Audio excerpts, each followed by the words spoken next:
bis-shalah. Wassalatu wassalamu ala Sayyidina Muhammad ibn Abdillah wa ala alihi wa sahbihi wa mawala, amma ba'du. Sidang jamaah Jumat yang insya Allah dirahmati oleh Allah. Ada seorang tabi'in, di mana kita ketahui tabi'in adalah sebuah masa setelah Rasulullah tiada, dan ini diikuti oleh masa sahabat sebagaimana disabdakan oleh Rasulullah, khairul quruni qarni tsumma alladhi yalunahu tsumma alladhi yalunahu. Seorang tabi'in bernama Sa'ad bin Musayyib adalah orang yang sangat disiplin dalam menegakkan sholat berjamaah, sehingga pada suatu hari di saat beliau mau tutup usia, beliau ditimpa penyakit yang amat parah. Beliau demam, menggigil kedinginan. Akan tetapi di saat itu beliau memanggil putrinya tercinta, wahai putriku, janganlah engkau bersedih, usaplah air matamu. Ayahanda telah bahagia karena ayah saat ini telah melihat tempat ayah di surga. 40 tahun lamanya setiap azan berkumandang di masjid, maka ayah sudah berada di saf terdepan menunggu sholat berjamaah. Alhamdulillah, inilah motivasi yang sangat besar yang dapat kita raih di hari ini, di hari Jumat sebagai Sayyidul Ayyam,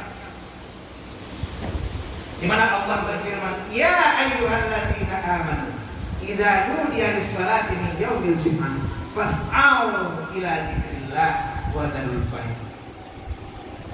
Wahai orang-orang yang beriman, jika dipanggil dengan kumandang azan di hari Jumat, maka bersegera engkau untuk sholat berjamaah, sholat Jumat. Pedoman inilah yang ditekuni dan dipelajari oleh seseorang yang akan kita ceritakan sebagai materi khutbah Jumat kita hari ini. Sebutlah nama beliau, Andi.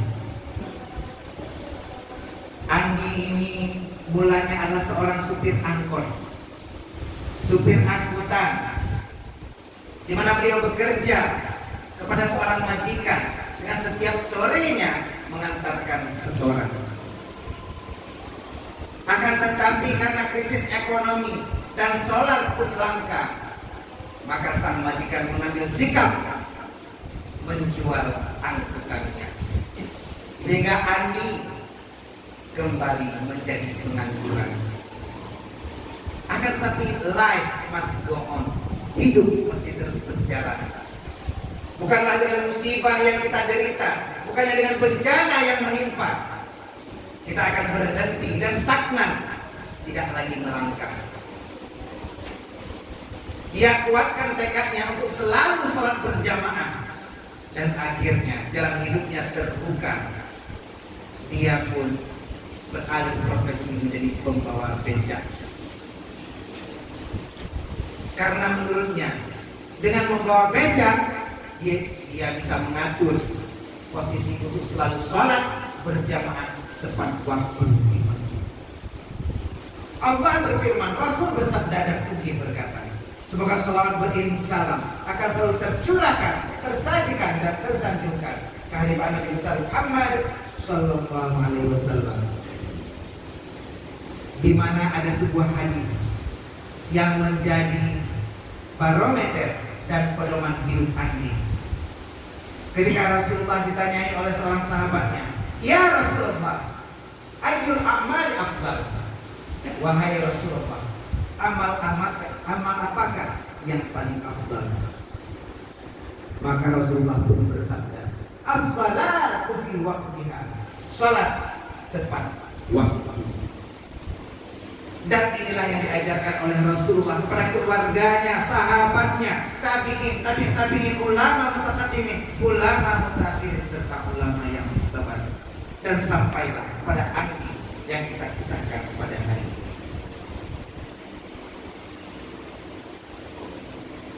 Kata-kata ikram wa ta'ziman kepada Bapak Kalapas, seluruh staf sipir dan juga pegawai yang bekerja di penjara LP kelas 2 Alus Mame, serta kepada seluruh budaya Tuan, Abu, Abia, Tengku, Ustadz, Tengku Haji yang dalam LP-nya sebagai sahabat saya tercinta, untuk sama-sama kita berubah menjadi yang lebih baik, pribadi yang lebih tangguh kelak saat kita keluar meninggalkan LP kelas 2A ini.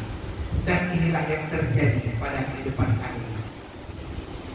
Setiap hari ketika azan berkumandang, dia datangi masjid terdekat.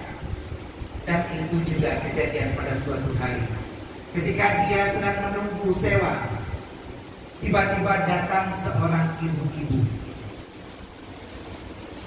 Beliau diturunkan oleh sebuah mobil Mercy dan tiba-tiba memanggil becak Andi untuk menumpang. Pak, boleh tolong antarkan saya ke tempat perbelanjaan di kota ini. Kenapa ibu tidak diantar oleh mobil Mercy ibu? Kenapa ibu memilih naik becak saya? Supir saya baru tiba dan dia ingin istirahat di hotel dulu.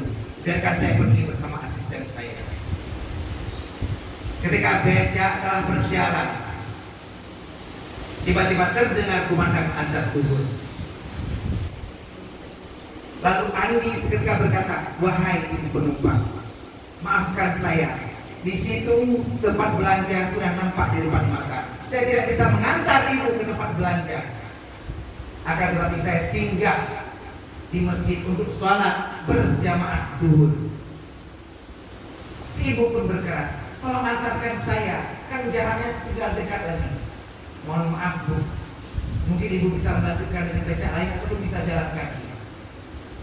Dan ibu tidak perlu susah, ibu tidak perlu sungkan, ibu tidak perlu membayar biaya becak saya. Saat itu sang ibu pun terkesima dan heran dengan semangat, dengan spirit seorang tukang becak yang rela tidak dibayar hanya untuk dapat menegakkan sholat berjamaah. Ternyata ma'asyiral muslimin sidang jamaah Jumat, ada 3 hal yang mendasari semangat kita dalam melaksanakan sholat berjamaah. Dan inilah yang menjadi pembahasan kita dalam 15 menit ke depan. Yang pertama, nafsan. Yang kedua, makanan. Dan yang ketiga, zamanan. Di mana nafsan, makanan, dan zamanan menjadi 3 faktor yang membuat kita bisa istiqamah sholat berjamaah. Kaum ayam berdua asal syurga Allah. Yang pertama, nafsan. Dalam esensi sholat berjamaah ada jiwa yang harus tergetar. Dalam esensi sholat tepat waktu ada pribadi yang harus sadar diri. Andi adalah sebuah figur yang hatinya sudah terketuk oleh panggilan ilahi, sehingga ketika azan berkumandang dia rela meninggalkan seluruh pekerjaannya hanya untuk mengejar sholat. Dan inilah jiwa pribadi yang harus kita tiru kalau ingin menjadi pribadi yang sukses. Karena sholat sama dengan sukses. Seorang motivator pernah berkata, yang saya tahu kunci sukses itu satu, tapi saya tidak tahu lagi taruh di mana. Dalam bayangannya seakan-akan kunci sukses seperti kunci Honda. Akan lebih benar, kunci sukses hanya satu, yaitu sholat. Barang siapa yang ingin sukses kehidupannya, maka jagalah sholatnya. Dan inilah firman Allah dalam surat Fatir ayat ke-29 dan 30. Innal ladzina yatluna kitaballah wa aqamus salata wa anfaqu mimma razaqnahum sirran wa alaniyah yarjuna ijabatan lan tabur yuwaffiyahum ujurahum wa yazidahum min fadlih innahu ghafurun syakur.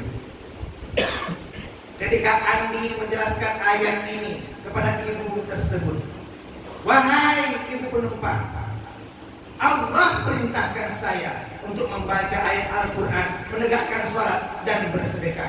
Inilah sedekah saya kepada ibu. Ibu tidak perlu membayar ongkos saya, karena saya akan mengejar tijaratan lan tabur, perniagaan yang tidak akan merugi. Begitu kuat jiwa seorang Andi yang membuat ibu itu luluh. Dia berkata, silakan Anda sholat, saya menunggu di beca.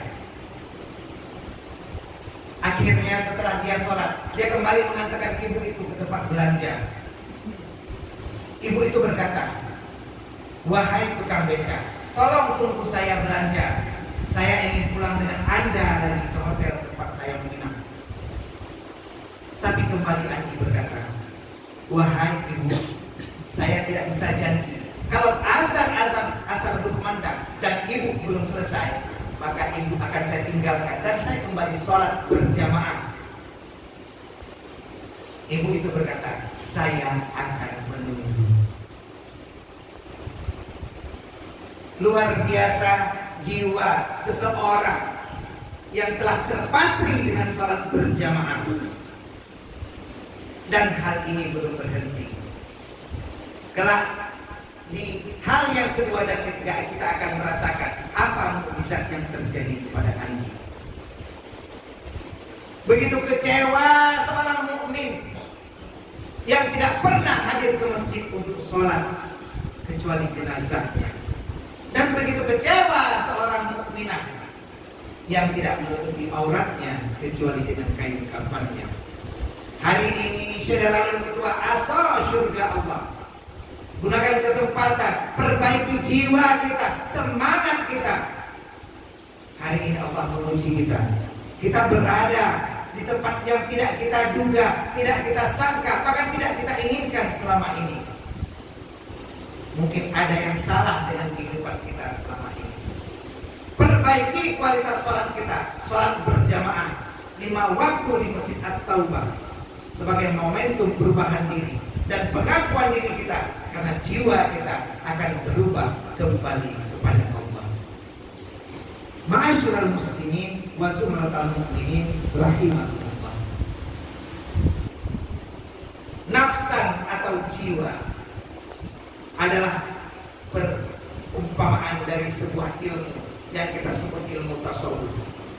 Bila kita ingin sholat berjamaah kita terpatri di jiwa kita, maka perbaiki akhlak kita, budi pekerti kita terhadap sesama kita. Dan inilah diajarkan dalam ilmu tasawuf. Orang yang mengerjakan ilmu tasawuf, orang yang belajar ilmu tasawuf akan selalu terpatri jiwanya untuk sholat berjamaah 5 waktu. Ma'asyiral muslimin jamaah Jumat yang dirahmati Allah. Yang kedua, makanan. Makanan dalam bahasa Arab artinya tempat, bukanlah food dalam bahasa Inggris. Orang yang ingin sholat berjamaah dan istiqamah, maka ada satu syarat yang kedua, yaitu dia harus perhatikan tempatnya. Sholat berjamaah akan lebih khusyuk bila kita sholat di dalam masjid. Dan inilah fungsi Masjid At-Taubah ini. Kalau kita selama ini masih sholat di barak kita, kalau kita selama ini masih sholat di kamar kita, maka perhatikanlah perbedaannya bila kita sholat 5 waktu di masjid. Dan inilah yang terjadi pada Andi. Ketika dia setelah melaksanakan sholat asar berjamaah, dia menjemput ibu itu dan mengantarkan ke hotel tempat ibu itu menginap. Dan si ibu pun berkata, wahai tukang beca, jangan pergi dulu. Saya ingin singgah ke rumah Anda. Tunggulah saya sebentar. Saya sholat jamak dan qasar di waktu asar. Dia pun permisi masuk ke dalam hotel tersebut. Setelah itu dia kembali turun dan ikut dalam becak. Di belakang becak tersebut mobil Mercy dengan disupiri oleh supir pribadi sang ibu tersebut mengikuti ke dalam lorong tempat tinggal si Andi. Sesampainya di sana bukanlah rumah mewah, bukanlah istana yang dia lihat, akan tapi sebuah gubuk yang reot dan hampir rubuh. Seketika air mata sang ibu pun mengalir. Betapa orang yang seperti ini hidup di bawah batas garis kemiskinan, tapi selalu melaksanakan sholat di masjid.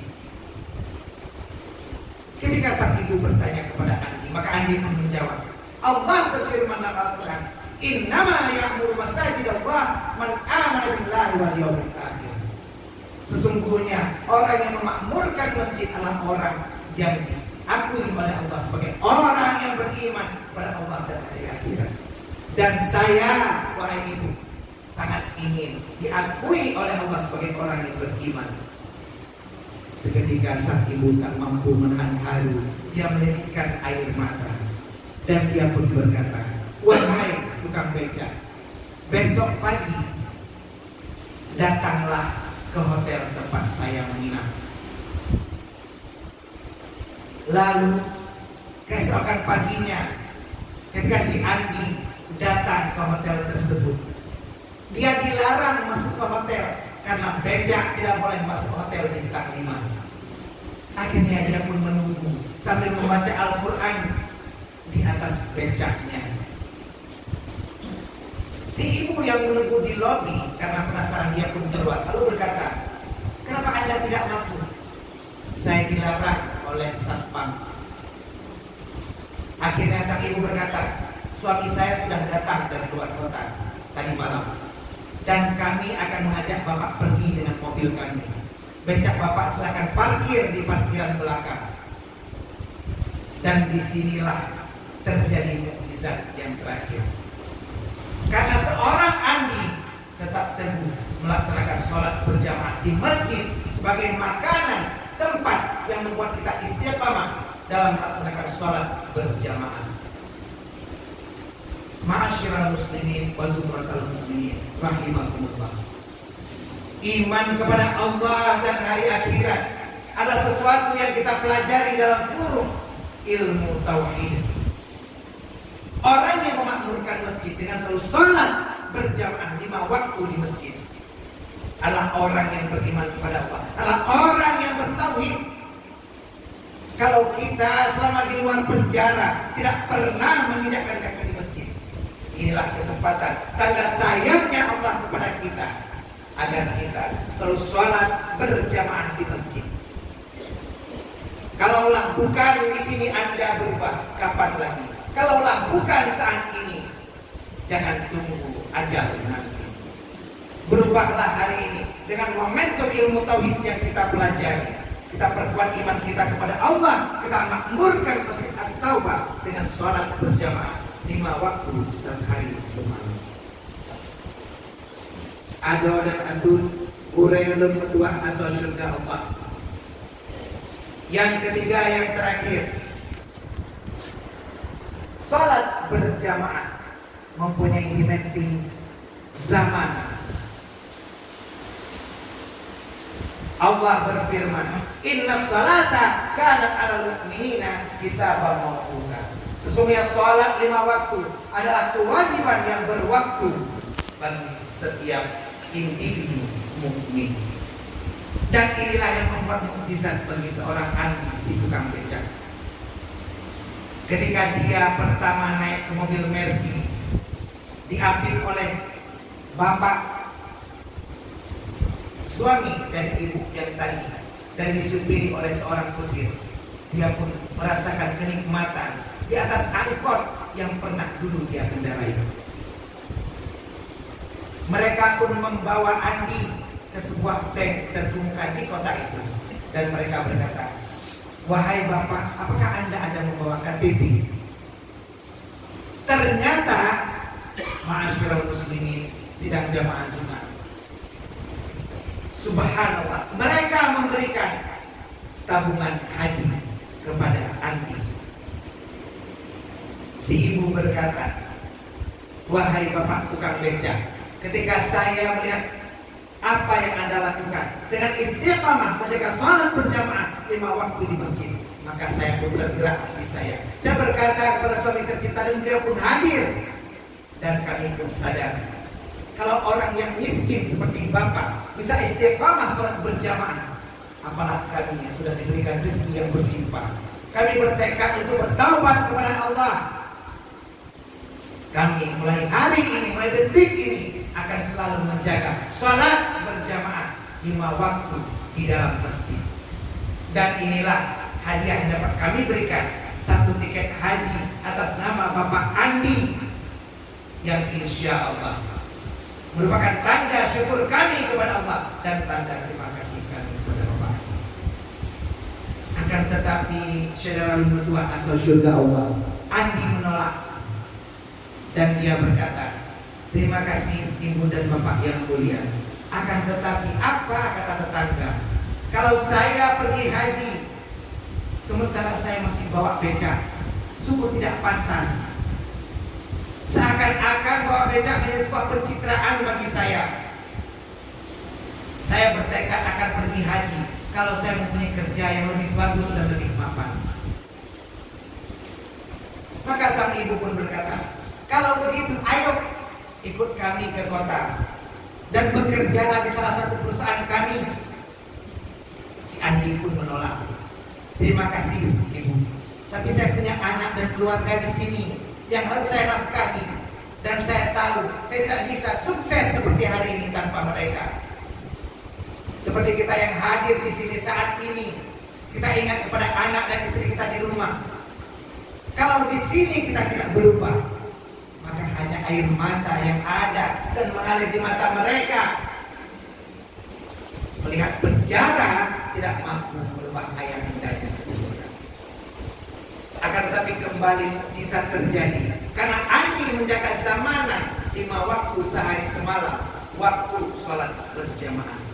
Allah berikan mukjizat.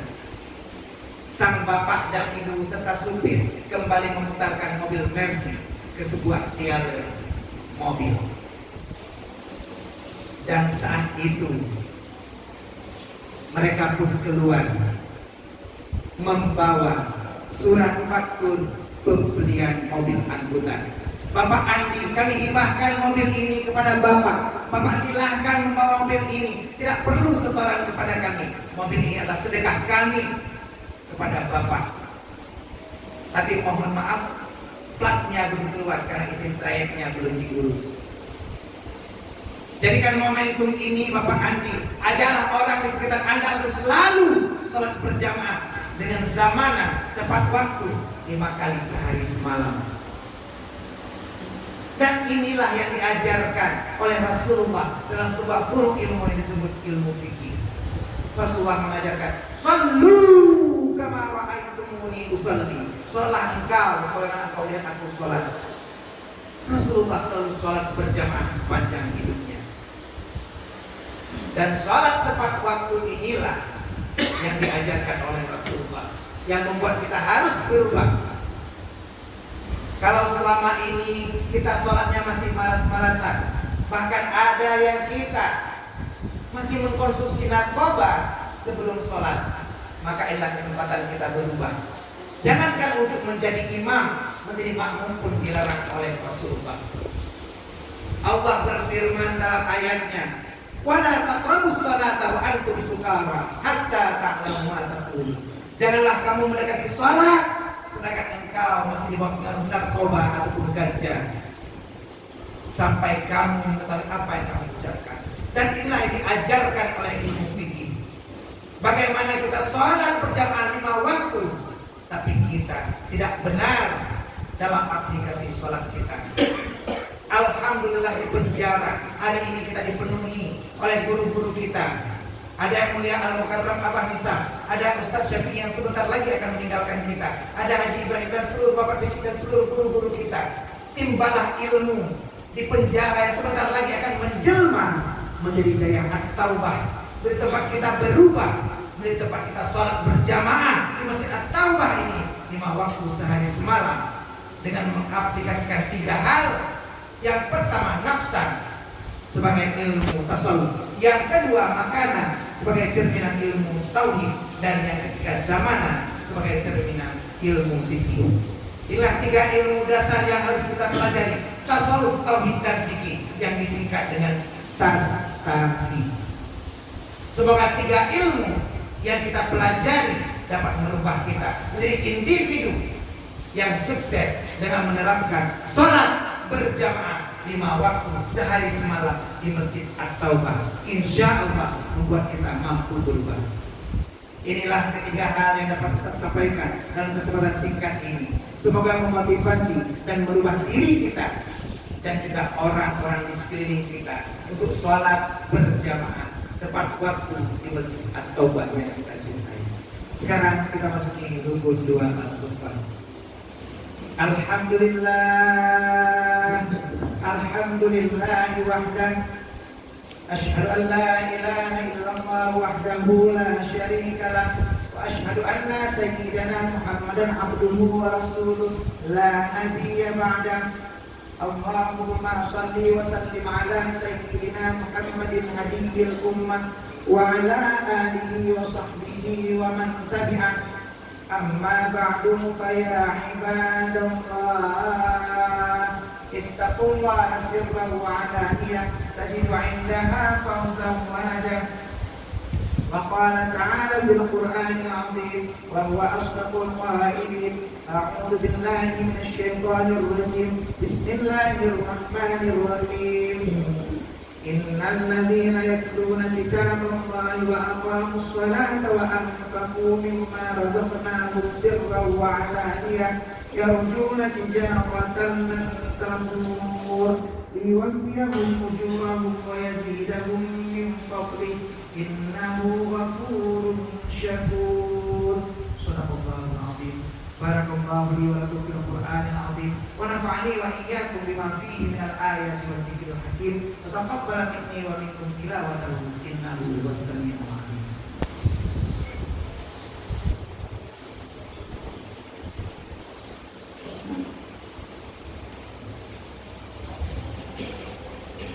Alhamdulillah, alhamdulillahi rabbil alamin. وبه نستعين على أمور الدنيا والدين. أشهد أن لا إله إلا الله الملك الحق المبين وأشهد أن سيدنا محمدا عبده ورسوله صادق الوعد الأمين. اللهم صل وسلم على سيدنا محمد أشرف الأنبياء والمرسلين وعلى آله وصحبه أجمعين. أما بعد فيا أيها الناس اتقوا الله حق تقاته ولا تموتن إلا وأنتم مسلمون. وقال تعالى إن الله وملائكته يصلون على النبي يا أيها الذين آمنوا صلوا عليه وسلموا تسليما. اللهم اغفر للمسلمين والمسلمات والمؤمنين والمؤمنات الأحياء منهم والأموات وتابع بيننا وبينهم بالخيرات. رب اغفر وارحم وأنت خير الراحمين. اللهم أعز الإسلام والمسلمين وأذل الشرك والمشركين ودمر أعداءنا أعداءك أعداء الدين وأعلي كلمتك إلى يوم الدين. وانصر عبادك الموحدين المخلصين في أفغانستان وسوريا وفلسطين برحمتك يا أرحم الراحمين. ربنا آتنا في الدنيا حسنة وفي الآخرة حسنة وقنا عذاب النار. عباد الله إن الله يأمركم بالعدل والإحسان وإيتاء ذي القربى وينهى عن الفحشاء والمنكر والبغي يعظكم لعلكم تذكرون. فاذكروا الله العظيم يذكركم واشكروه على نعمه يزدكم واسألوه من فضله يعطيكم ولذكر الله أكبر. والله يعلم ما تصنعون.